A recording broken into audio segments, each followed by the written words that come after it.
Is it possible to predict the unpredictable? Can 3D printed life-size organ models help to map out complex surgeries ahead of time? Is it possible? It already is right here. Mayo Clinic. You know where to go. When it comes to quality sleep, Ashley has you covered with top mattress brands at winning prices and with special financing options available.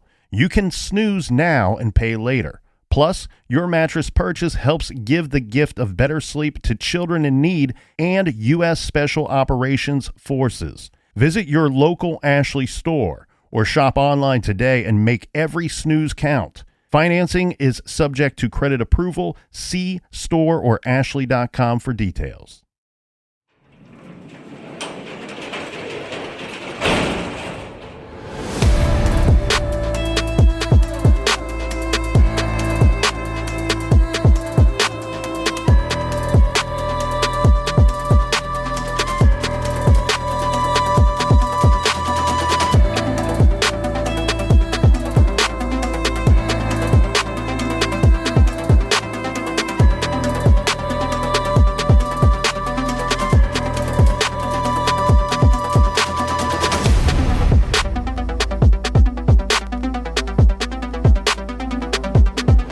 Welcome to True Crime Garage. Wherever you are, whatever you're doing, thanks for listening. I'm your host, Nick, and with me, as always, is a man who knows that podcasting is a battle that is won in the trenches. Here is the Captain. Podcasting will make your life go into the trenches. It's good to be seen and good to see you. Thanks for listening. Thanks for telling a friend.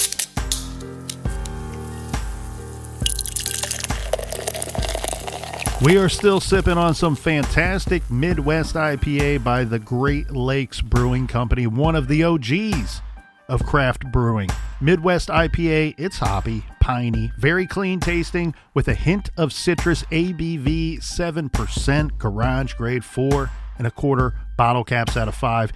And cheers to our friends for filling up the old garage fridge for us. First up, cheers to Katie from Aurora, Ontario. And last but certainly not least, we have a We Like Your Jib going out to Jamie Gorton from Fort Gregg Adams, Virginia. Everyone we mentioned, they went to our website, clicked on the pint glass, and helped us out. Thank you all. Yeah, BWRUN Beer Run. Make sure you go to truecrimegarage.com and sign up on our mailing list. And Colonel, that's enough of the business. All right, everybody, gather around, grab a chair, grab a beer. Let's talk some true crime.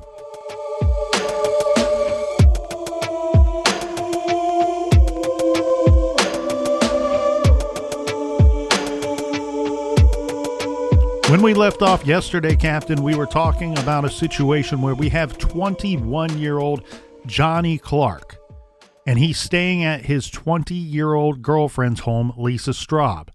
The home technically belongs to Lisa's parents, who are away on a vacation. So not only are they staying there, but as everyone states, they're also house-sitting while the Straubs are gone. We left off at the point on our timeline where Johnny's parents have been notified by a woman named Tiffany Williams. Tiffany Williams is 24 years old, and she is an air quotes friend of Johnny's and Lisa's. And she, through another person, alerted Johnny's parents of a couple of situations that occurred that night. One, that she was on the phone with Johnny Clarke at about 10:41 that night, and that she had heard what sounded to be a disturbance. That Johnny sounded like he was interacting with somebody, didn't know what was going on, and it might be a situation. She is then saying that after about 2 hours, she decides to drive out to the Straub's home and check on her friends, Johnny and Lisa. And by getting no response at the door and getting no response on their cell phones, she now has alerted Johnny's family that she's concerned and she thinks that something is wrong. Where we left off yesterday, Johnny's parents are at the location. They're on scene. Police have been called twice. Maite, Johnny's mother, called police 911 twice, and they sent out Lucas County Sheriff's Office on 2 occasions, back to back. Lucas County observes the situation, takes a look at the house. They knock on the door. They shine their flashlights. They see no probable cause, and they have no probable cause to enter the home. Nobody present after receiving those calls, can give authority for the authorities to go into the home. Now, one thing that's very interesting here is that before the police leave the scene, the sheriff's office deputies leave the scene for what is now a second time, one of the officers pulls Johnny's father, John, to the side and says, "Look, man, not being a cop here, father to father, I can't tell you to do anything, but if this were my son and he was staying at his girlfriend's home and I'm arriving to this scene, I would wait for the police to leave and I would bust into the house to see what's going on." Now, the officer is saying this, and the reason why I think that this is important to note here is some people have said, well, I don't understand why the police wouldn't just go in. They can't just bust into a home without probable cause. It's called the law. Now, the other thing, too, is they cannot just tell Johnny's parents, yeah, break a window and go in. They cannot witness a crime. They cannot encourage a crime to take place. They cannot witness a crime and then do nothing about it. So this guy's saying man to man, father to father. And here's why I believe that this officer says this. When they all arrive on the scene, here's what we got going on, Captain. Yeah.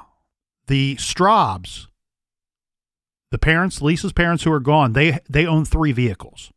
Okay? 2 of those vehicles are in the driveway of this home. Nobody's answering the door.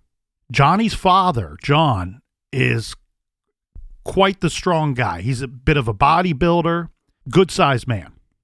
So when the police are on the scene, he actually physically is able to lift up the garage door just enough that one of the cops gets his head down there, looks in, and inside the garage, they see the other Straub vehicle along with Lisa Straub's car inside the garage as well. Johnny does not have his own vehicle at this time.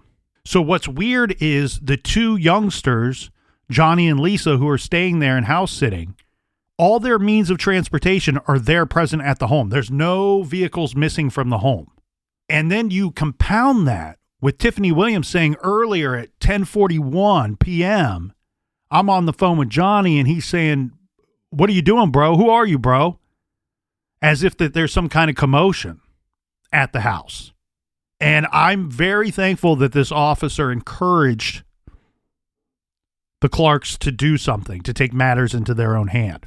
So what the Clarkes do, they leave. When the cops leave, when the sheriff's department leaves, they follow them out of the neighborhood. And then the police go one way and the Clarkes go another way. They drive around for a bit, just long enough to make sure that the sheriff's department is gone from the property. And then they come back.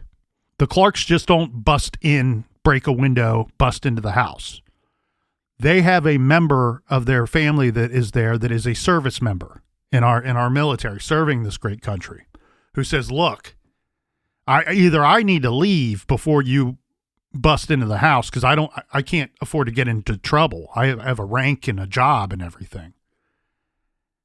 Let's give us reason to bust into the house." So they're going around and they're looking in the windows. They can't see anything because all of the blinds are closed. Now, around the back side of the home, you know those windows, Captain, where you have the arc at the top? So it's not your standard rectangle or square window. It is on the bottom, but at the top there's a glass arc, a window pane.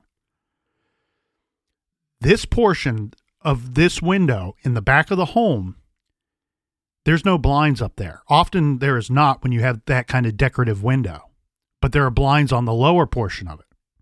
So one cannot see into the home. This is a window that goes to the kitchen. So what they decide, because there's several of the Clarke clan there, if you will, they decide to boost one of the lighter individuals up. Remember, John Clarke is quite the strong man. He's going to lift up one of the other family members who now can look into the home through that window pane without the blind on top or without any coverings.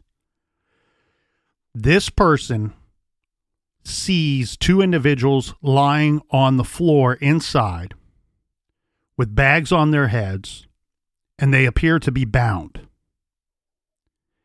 Now, seeing that, witnessing that, will now ignite a new fire. And that is a third 911 call from Johnny's mom, Maite, to emergency services. Oh my God. You need to get the police out to Longacre Lane. My son is in the basement tied up at his house. I just saw him through the window. The police were out here earlier and did absolutely nothing. Both cell phones are on the ground and we can see the people. Him and his girlfriend are tied up in the basement. Okay, all right, we'll get them out there. Get them cops out here. I told them earlier. And they wouldn't listen to me. You need to calm down. We'll get them out there. But yelling at me is unconscious. They're unconscious, ma'am. Oh, okay. You said they're unconscious? Yes. Okay. All right. Cell phones on their bodies. With cell phones on their bodies. Unclothed with pants on. He only has pants on. Okay. And the hands are tied. Okay. All right. We'll get them out there, ma'am. Oh my God. Okay. I need you to calm down. We'll get them out there, okay? Oh my God. Please hurry. All right. We will. Longacre. Okay. Longacre Lane. I have the address. We'll get them out there. Goodbye. Seems so ridiculous that these dispatchers are so concerned about somebody staying calm or not raising their voices at them. But this obviously will give police probable cause to enter the property, which they're not going to need, because what happens here is when you hear Maite on the phone with the dispatcher and you hear that she's kind of, they're tied up, they're unconscious, cell phones on their bodies, he's only got pants on, the pants are tied. Right. The reason why she's saying it and delivering it that way to the dispatcher is because she's not seen any of this with her own eyes. Remember, they had to lift a family member or some other person that was there up into the air, hoist them up to see inside of the home. She is relaying what is being told. That scene is being described to her, and then she's immediately describing it to emergency services on the phone. Right. So that will explain her kind of odd delivery, because this is news to her as she's telling emergency services. Meanwhile, while she's on the phone trying to get the police back out there and ambulance now, John, after he hears what's going on inside the house, he sprints around to the front of the home and with a single kick, damn near kicks down the front door of this house. He runs inside to the kitchen area. Now, remember, we hear Maite saying that they're in the basement. She doesn't know exactly what room that they're looking into. They've never, the Clarkes, Johnny's parents, have never been inside this home before. And so John, the father, runs in. He finds two persons' bodies lying in the kitchen. And he rips the bag instinctively, and rightfully so, rips the bag off of one of the individuals. And unfortunately, it is his son, who is still unconscious, unresponsive. And then he rips the bag off of what would be clear to him is Lisa's head. Right. And gets the same result. And he then says that he went to go outside, that he needed to get out of there. He gets out, he goes outside, and on his way out, or once he's outside, right now things are moving very quickly and the parents are completely in shock. So their statements, it's a little unclear how these things panned out or played out, and it's not really important in my opinion. But what we do know is at some point he runs outside and he says he just loses his mind. He doesn't even know what reality is for a while. And he says that at some point, either on his way out of the home or once outside of the home, he tells his wife what it is that he witnessed. Maybe he says something like Johnny's gone or Johnny's dead, to which she then faints. Right. So that's what takes place shortly, like immediately after this 911 call. And so what we have at this scene is we have we now know it's Johnny. We know it's Lisa.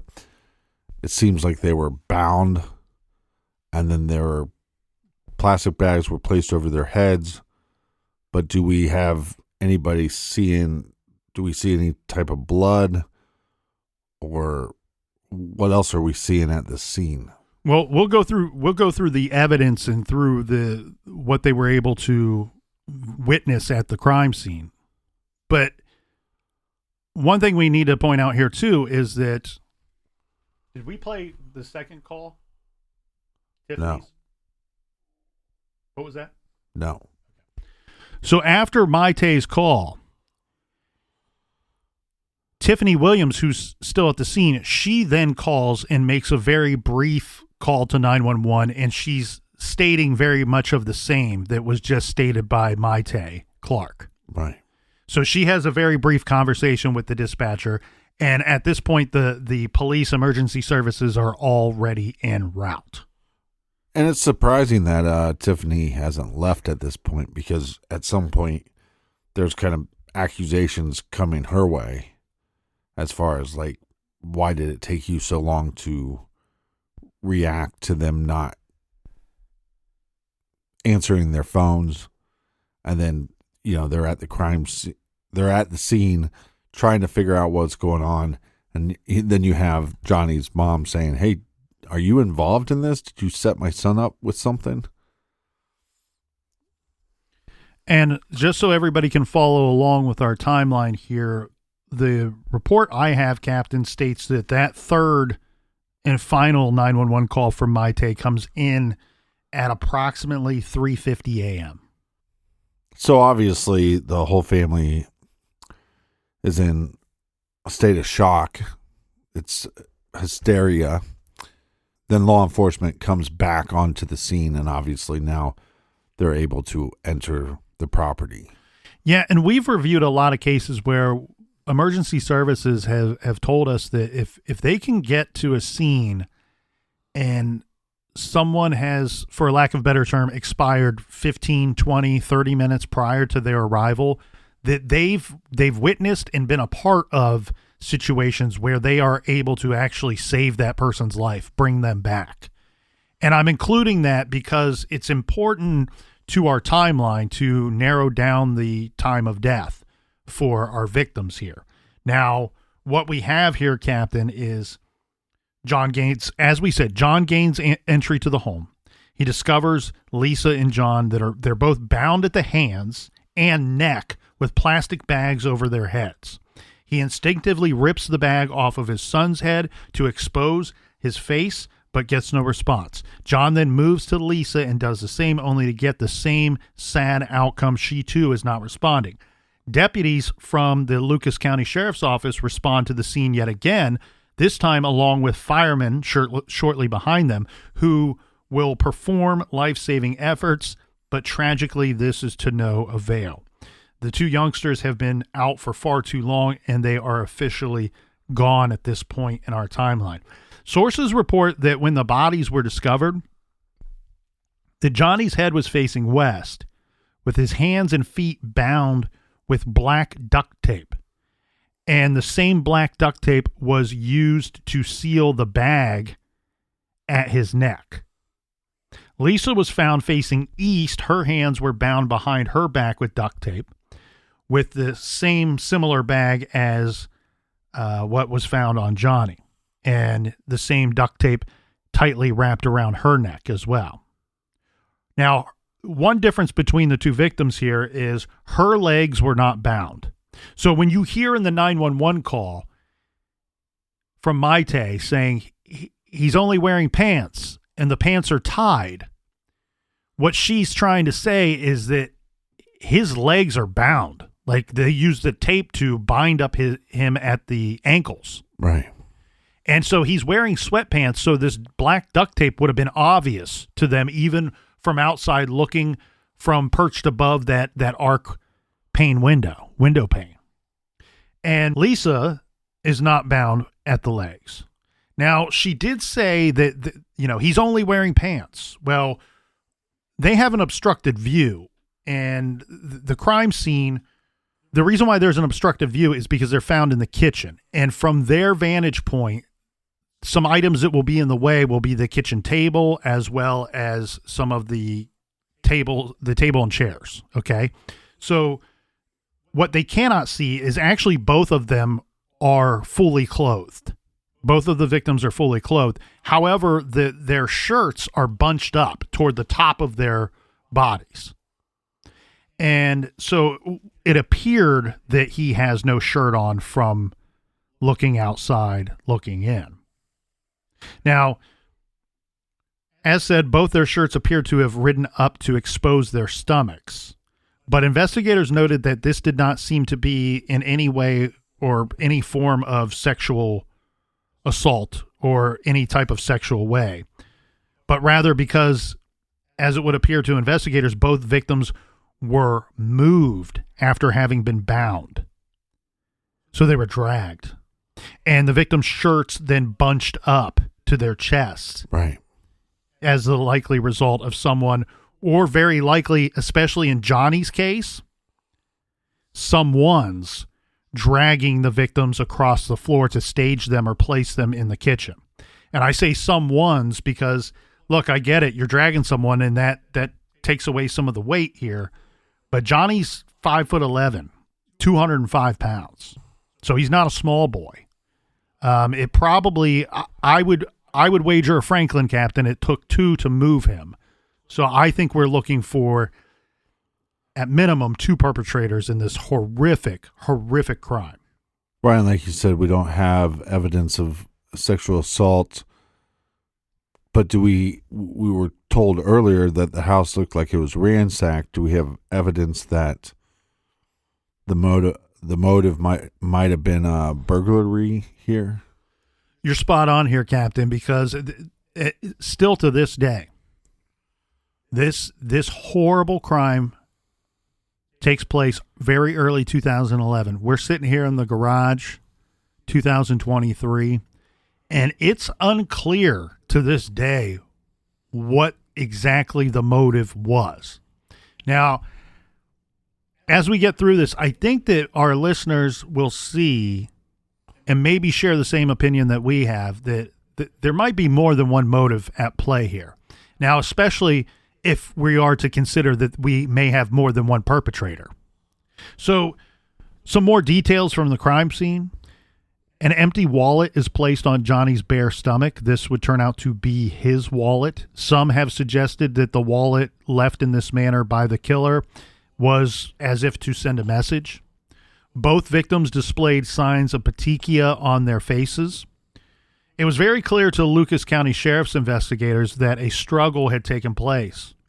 Now listen to this level of damage inside here, Captain. Level of damage inside the Straub home. Per the police reports, there was broken drywall, a clock torn off the wall, a plant knocked over, and then there were many, to say many items were scattered about is to put it very conservatively. Right. It also became increasingly clear to authorities that the garage was the most likely, must have been the point of access for the intruder or intruders to get inside of the home. And here's why. There was damage to the interior service door, or as longtime listeners of this show know that I like to call it the man door. Meaning this is the door that the people walk through, not the door that the cars go through. Right. So there's signs of forcible entry into the home, and they're getting that from the man door from garage to the inside of the home. They're not getting that from the garage door. The garage was closed when police first arrived on the scene. The garage was closed when Johnny's family's on the scene. Remember, Dad had to lift up the garage door, the car door, so that the deputy could look inside and see that there were two more cars inside the garage. So this is indicative that whoever decided to bust into the home or intrude into the home, the garage door was either open for them to receive them or was already open when they approached the home. They only had to bust into the man door. And they were so kind enough to close the garage door before leaving the property.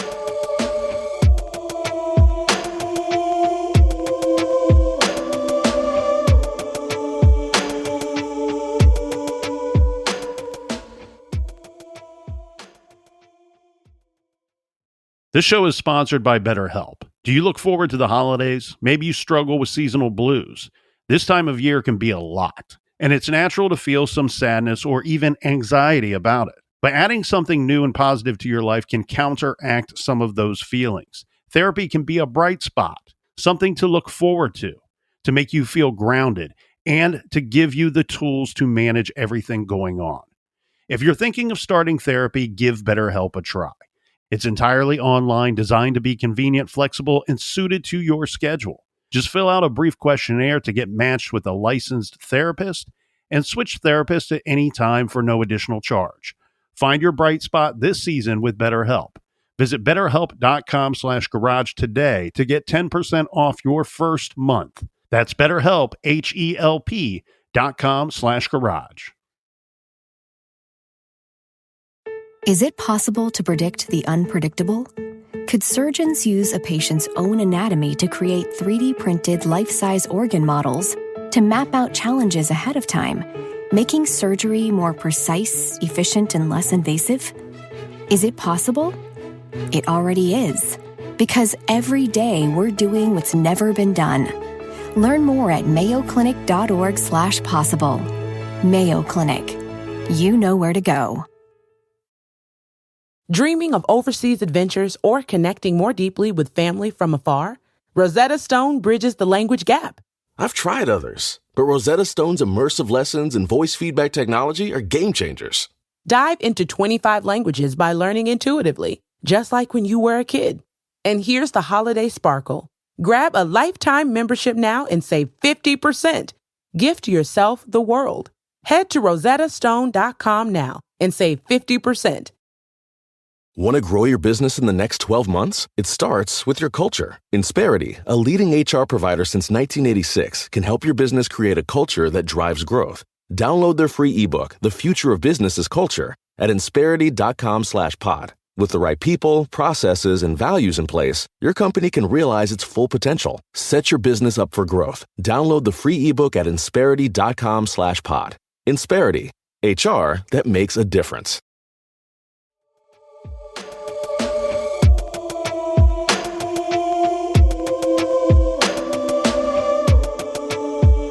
All right, cheers, mates. Cheers to you, Colonel. Onward and upward. Yeah, thank you, Captain. Now, this is very likely protocol for a double homicide in most jurisdictions in the state of Ohio. I'm not certain about this jurisdiction in particular, so this is either protocol or simply the investigators realizing that they need additional expertise for this case and this crime scene that appears to have a lot going on. Lucas County Sheriff's Office detectives, they rather quickly contact the Ohio Bureau of Criminal Identification and Investigation, or BCI for short, for their assistance in this case. So now we have BCI there to assist in processing this crime scene.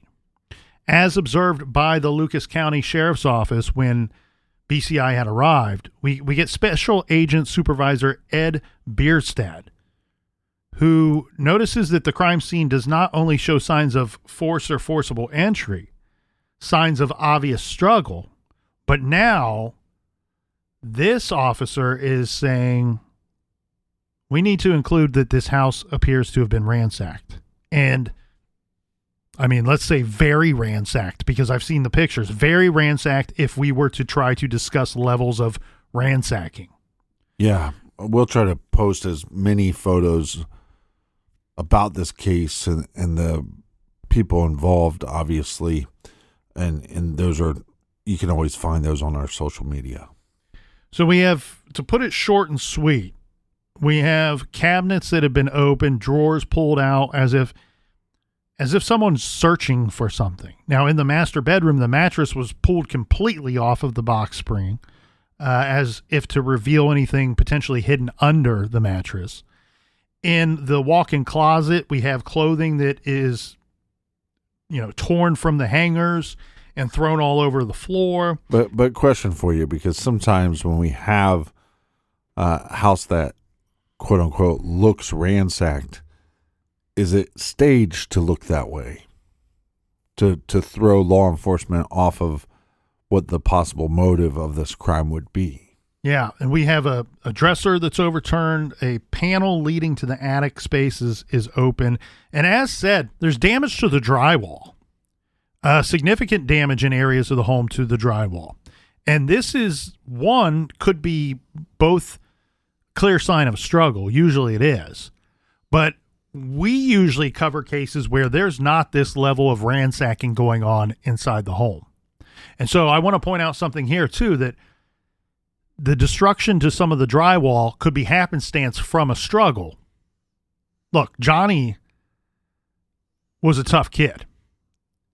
With these intruders, he's not going to just allow them to just walk into the home.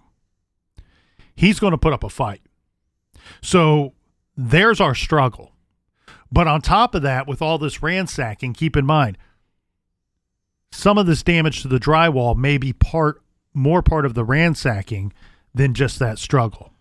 It also makes you wonder because, like you said, we have two victims. So do we have two perpetrators, or do we have even more than two? We also find out that Lisa's purse had been emptied and Johnny's wallet was empty as well. Strangely, however, there was jewelry that was in plain sight. And some have stated that this was overlooked, but I don't think that it was overlooked, because one description we get is that a jewelry box was opened to expose the jewelry. And for whatever reason, they decided not to take anything that they saw there. We also end up learning that something that was in the home prior to the homicides and remained there afterward was 6 envelopes containing foreign currency. Right. So whoever is responsible, they take Lisa's money, Johnny's money, if he had any, but they pass up the jewelry. They pass up other valuables inside the home, TVs, computers, things of that nature, and they pass up the foreign currency as well. Were they able to talk to Lisa's parents, and was there any idea of maybe a special item that these individuals might have known that they had that they were looking for? Because also, like, you can't discount a robbery if there are things missing. But, like, for example, you see foreign currency, a criminal might go, what am I going to do with that? I'm going to have to try to find a way to exchange that into our currency. Mm-hmm. Or they see jewelry. What am I going to do with that? Right. Where's the value there for me? Right. And look, you can sell those items, but now involving another person, you're putting yourself at a higher risk level of getting caught, getting apprehended. And so when I see a scene like this, it's confusing though, right? It's confusing, and you're right to point out, was it made to be confusing? Was there staging here? You know, it's not uncommon. Husband kills wife or wife kills husband out in their home, and they ransack the place or make it look to be ransacked. Now, what's interesting though is detectives and cops are pretty good at seeing a scene and knowing when somebody is doing something just to do it, or when somebody's doing something that they've done before. You know, they can look at a scene at times and go, you know what, this looks like whoever was, air quotes, ransacking the house didn't really know what they were doing. Almost like they were doing it purposely to confuse the scene. Right. That doesn't seem to be the case here. We never get any investigators saying, like, we think that this was a staged scene. This place looked like you let loose a pack of Wolverines inside the house and they tore it all up. Yeah. But also, because of things that you mentioned, like the mattress being turned over, or I think you were saying like the attic entrance. Mm-hmm. To me, that goes again. Was there something that these people thought was at this property that they were trying to find? And wouldn't we know this information from Lisa's parents? Every closet that had a door in that home, the door was found open, as if somebody went through the home looking in every nook and cranny for something. And this is where things start to get really weird. Because the first people that you're going to talk to are family and friends of the two victims. And one thing that they start to find within some of those circles is this thought or some kind of rumor that there was potentially a safe in the home containing large amounts of cash. Right. Now, we have the Straubs, who thankfully can tell us a couple things. And Captain, you know it. What's one of my favorite things to discuss in these cases, because it is often, most times, the most important detail of these crime scenes? Transference of evidence. The intruder, the killer, the perpetrator will almost always leave something at the crime scene, knowingly or unknowingly, that could lead you back to him or her, and almost always will take something with them, knowingly or unknowingly, right, that you can link perpetrator to crime. So in this situation, the Straubs tell us a couple things. One, we do not own a safe. Two, we don't keep large amounts of cash in our home. In fact, they tell the police the only money that would have been in the home, aside from some change jars, would have been $40 or $45 that they left for Johnny and Lisa to order pizza one night or two nights. That's the only money that they said that they had in the home. Now, transfers of evidence goes the other way too. So what do we have missing from the scene? We have that $40, $45 if Johnny and Lisa didn't spend it prior. Right. We have Lisa's money, okay? Keep in mind, what did she work that night? We know she worked as a server at the restaurant that night. Usually they walk away cash in hand. And so we can assume, we can make the logical assumption that whatever money she took home with her from her work that night was taken. And then we know Johnny's wallet was found empty. So whatever money he may have had, that was gone. That was gone as well. But there's a possibility if law enforcement is saying, hey, it looks like these guys were looking for possibly a safe, that it's possible that they're at the wrong residence. Oh, it's most certainly possible. I mean, when I hear this thought that there's a safe in the home and it could be a huge mistake, you know, you instantly think of In Cold Blood.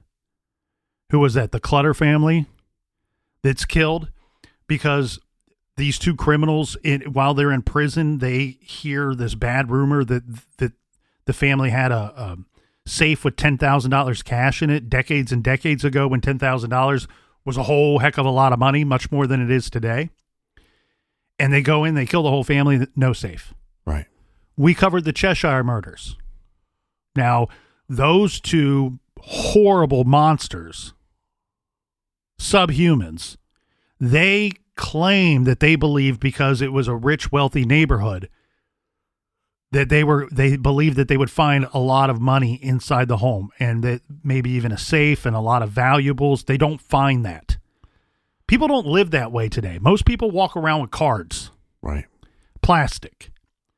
And I said it, and I made my point very clear on the Cheshire murders when we covered. I believe that Carmen Zajewski and those perpetrators, I think that rape and murder was as much, if not more, of a driving factor to them than the potential of finding large sums of money. Well, no, and also sometimes people are house poor, you know, where they have a big house and all their finances go to paying for that house.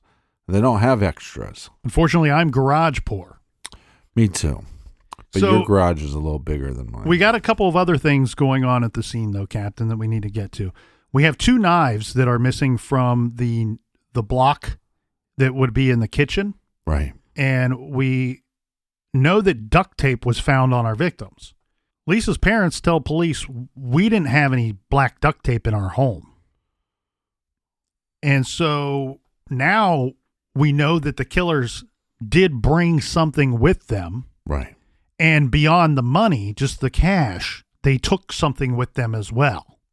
Now, the bags, a little more difficult. I think these are pretty common bags. And I believe that the Straubs said that they were of the belief that the bags would have been found in either in the garage or somewhere in their home. So now we got to deal with this duct tape. And that's really interesting here. So what we have, let's talk about these items. Did not have any duct tape present at the home according to the Straubs. So it must have been brought with them to the scene. Now, some have said that this may imply premeditation. Yes, of course. Yeah. But premeditation of what? Murder, robbery, torture? I think it's too early in our investigation to conclude premeditation of what. Now, one of the investigators collects a Newport cigarette butt found in the hallway by the door to the garage, the man door leading to the garage.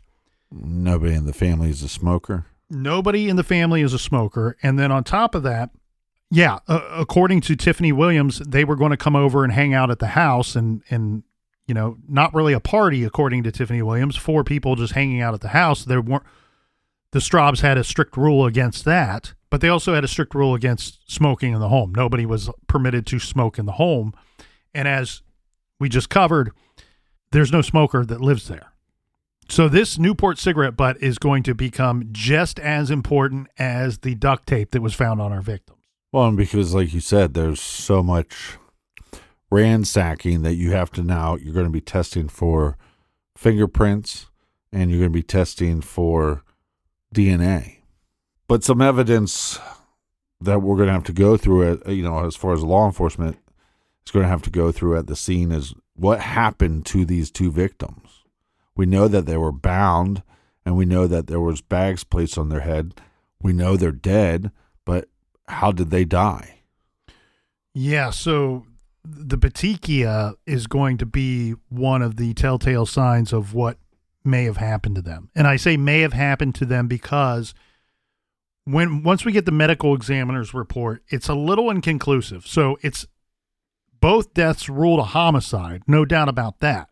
What becomes a problem, and not a major one, but something that is undetermined, is that they could not tell if they died from asphyxia from the bag being placed over their heads or from the tightness of the duct tape around their necks.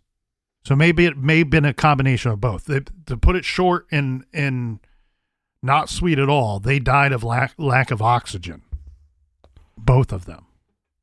And one thing that is unique about this case, and I think it's usually important, not always, but I think here, given the crime scene and what we're seeing at the crime scene, and some things that we've hinted on already here, Captain, is there was some concern to try to determine who died first, and they were not able to conclusively figure that part out. Now, here's what the crime scene is telling the experts. That some kind of struggle with Johnny went down either outside, just inside of, or at that man door. Right. The service door leading from the garage to the home. So signs of a struggle there, and they believe that struggle took place between Johnny and the intruders. That's how the intruders gained entry into the home. Now, unfortunately, none of these cases are easy to talk about. None of the details are easy to talk about.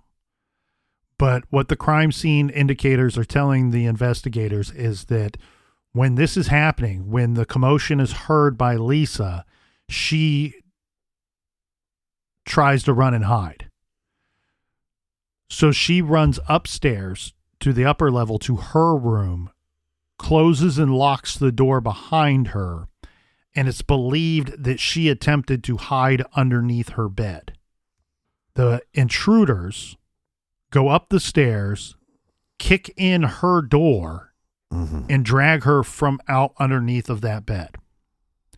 Unfortunately, a couple of things could have happened differently that may have saved at least Lisa had she fled out another exterior door rather than flee to her room. Yeah. There was a fire escape upstairs that she could have potentially gone out of.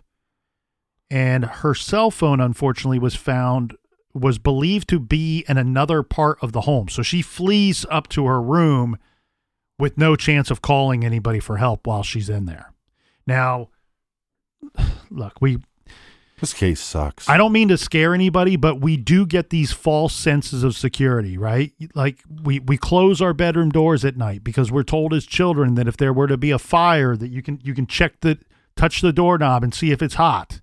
It will prevent smoke from coming, large amounts of smoke from coming into your room. Lock the door so that you have one more barrier between you and an intruder into your home. Those doors, our bedroom doors, they're not strong. Rarely are they even solid doors. They're usually hollow doors. Speak for yourself. Mine are solid doors. In most cases, Captain, they are hollow doors that are easy to kick in. Number one, it's like cardboard. Exactly. Or I've seen people punch right through them. Forget about kicking through one or using your body to throw into the door. She went into flight mode. She's 20 years old, man. She's a little kid. She's a kid. She did what a kid would do.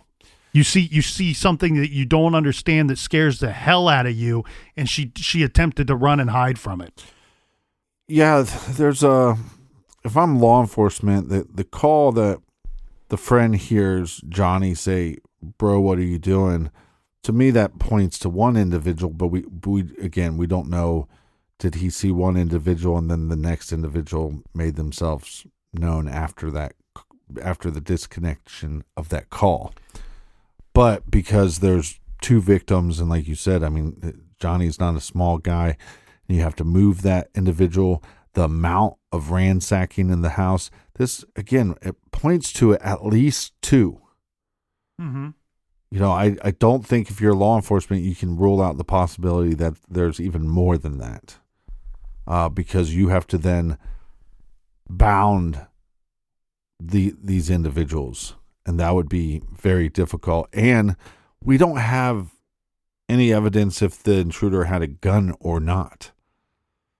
So, again, sometimes you can control multiple victims by yourself if you use a gun or you use a weapon or there's some other threat. But in this case, it just seems like it's brute force is what was used to control these victims. And you're exactly right that you don't have any proof that the intruder or intruders did not have a firearm. But what you do have is you have proof. You have things suggestive at the crime scene that they did not, right? They did not use a firearm to kill the victims.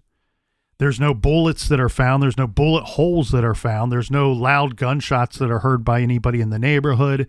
And then you have these clear and obvious signs of a struggle. One at that man door, which is Johnny fighting off whoever's coming in, and also somebody busting through Lisa's bedroom door and dragging her down the stairs. And so those struggles are indicative that, one, you're not able to control them with the firearm. You have to use, as you said, brute force.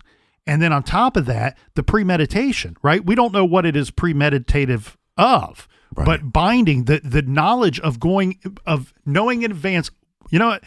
We should probably bring some duct tape with us because we're probably going to have to bind one or two of these individuals at some point. Well, I would bet money that if they brought the duct tape, that they brought the bags with them as well. One thing I think that's fair to say that, but keep in mind, we have the Straub saying they believe the bags came from somewhere in the home, and they would know better than us. But here's the thing, Captain. One thing that is going on immediately early on in this investigation, and one thing that police will continue to struggle with throughout the course of this investigation, is the Tiffany Williams telling them that Johnny's saying, "Bro, what are you doing, bro? Who the hell are you?" And they are trying to decipher what they are hearing secondhand through Tiffany Williams. Does anything that Johnny is saying in that moment, does that tell them that he knows who this person is, or knows the people, or one of the people that are attempting to invade the home? Or does he not know them? And Tiffany Williams and law enforcement will have changing and differing opinions at times in this investigation about that matter. But the other thing we also need to consider, again, unfortunately, Johnny's not here to tell us his side of that conversation, of that short phone call that took place at 10:41 p.m. that night. We only have Tiffany Williams to tell us what she says that Johnny said on the phone. Right.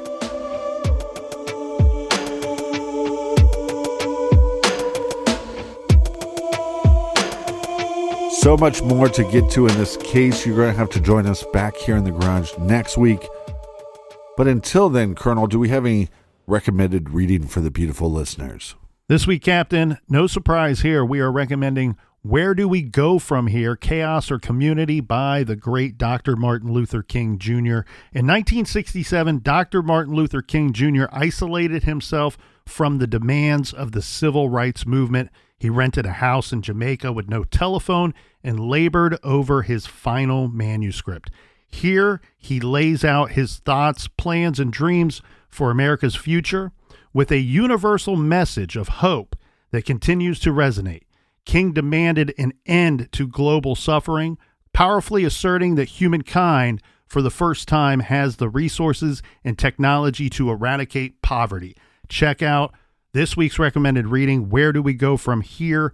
Chaos or Community by Dr. Martin Luther King Jr. You can find that title and many great other recommendations on our recommended page at truecrimegarage.com. And until next week, be good, be kind, and don't live.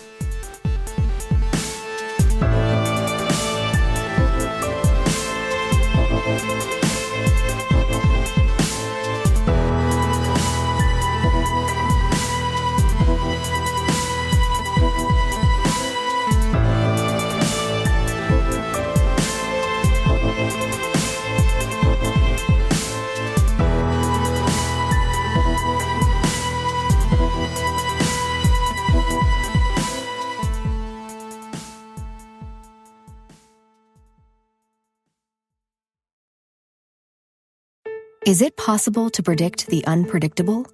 Could surgeons use a patient's own anatomy to create 3D printed life-size organ models to map out challenges ahead of time, making surgery more precise, efficient, and less invasive? Is it possible? It already is, because every day we're doing what's never been done. Learn more at mayoclinic.org/possible. Mayo Clinic. You know where to go.